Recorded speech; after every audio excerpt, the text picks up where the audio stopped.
गिबियावनो नोंथांमोन निउस चेनेलनिसिम आंनि बानजाय आफादनि आफादगिरिनि जानानै नोंथांमोननिसिम रोजा रोजा साबायखर बावनाय जाबाय। दा जोङो नैबे जानुवारि 2021 मायथाइनि दिनै 18 गाबोन 19 आरो समनि 20 जानुवारिसिम खुंफुंनो लानाय नैबे 16थि बोसोरारि जथुम्मा चिरां जिल्ला दुलाराय बर' फरायसा आफाद जिथिदुवार दख'रा दालाइसा दख'रा बर' फरायसा आफाद आरो खुंग्रिं दालाइसा बर' फरायसा आफादनि बोसोरसालिया जथुम्माखौ जोङो जयैनो मोनथाम आफादजों जयैनो खुंफुंनो थाखाय दिनै 18निफ्राय फुंबिलिनिफ्रायनो माखासे हाबाफारिफोरखौ जों मावफुंनानै लाबाय आरो दासिमाव जोंहा खुंग्रिं दालाइसा बर' फरायसा आफादनि थान्दै मेल जागासिनो दङ आरो बिनि उनाव जोंहा 1 बाजिनिफ्राय जिथिदुवार दख'रा बर' फरायसा आफादनि थान्दै आजावनाय हाबाफारिया जागोन आरो बेलासि समाव थान्दै मेल जथुमनाय जागोन आरो बेवहाय माखासे सावरायमेल लानाय जादों आरो सावरायनाया गोथौयैनो हारि दाखांनायनि थाखायनो बेवहाय सावरायलायनाय जागोन आरो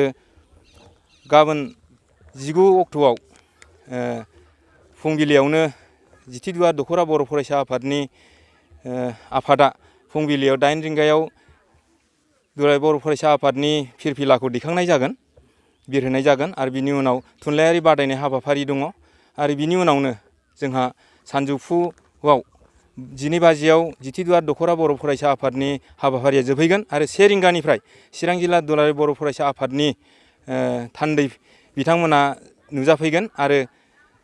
थान्दै मेल जागोन आरो 3 रिंगायाव गाबोन 19 जानुवारि 3 रिंगायाव जोंहा 1, 2, 3 देंखोमु मेथाइ खननाय बादायलायनाय दङ। आं दा बे 1, 2, 3 देंखोमु बादायलायनाय हाबाफारियाव जोंनि चिरां जिल्लानि जेसेबां बर' फरायसा सेंग्रा सिख्लाफोर दङ बिथांमोनखौ आङो बे 1, 2, 3 देंखोमु बादायलायनाय मेथाइ खननायाव आङो बाहागो लाफैनो थाखाय आं बानजाय आफादनि जानानै गोसो गोथारै माने लैहोर लैहोर बाहागो लाफैनो आं खावलायनाय जाबाय। आरो जोंहा 20 अक्ट'आव जोंहा माखासे दानि गोदान एडुकेसन पलिसिनि सोमोन्दै जोंहा सावरायलायनाय दङ आरो बिनि जोबनाय लोगो लोगो जोंहा सानजौफु 12 रिंगायाव चिरां जिल्ला दुलाराय बर' फरायसा आफादनि गेवलां मेल जागोन आरो बे गेवलां मेलाव जोङो गाहाय आलासि हिसाबै दुलाराय बर' फरायसा आफादनिनो आफादगिरि मानिजाथाव दिपेन बर' बिथांखौनो जोङो हांख्रायहरदों आरो माननि आलासि हिसाबै जोङो बेवहाय दानि बिटिआरनि चिफ बिथां प्रमद बर' सारखौ जोङो बे गेवलां मेलाव लिंहरनाय जादों आरो बेवहाय गाजा गोमजायै जोंना गेवलां मेलाव रायजो राजाया चिरां जिल्लानि खना खनला गामिनिफ्राय जोङो नुजाफैनो थाखाय जों हांख्रायनाय जादों आरो बेवहाय गोबां माननि आलासिफोर दङ जेरैहाय जोंनि दानि बिटिआरनि EM रन्जित बसुमतारी हाग्रा बिफाननि EM आरो बेजों लोगोसे जोंहा माधब कार्की सार फैगोन आरो उइलसन हासदा फैगोन आरो बेबायदिनो माखासे EMफोर फैगोन आरो बिदिनो जोंनि UPPLनि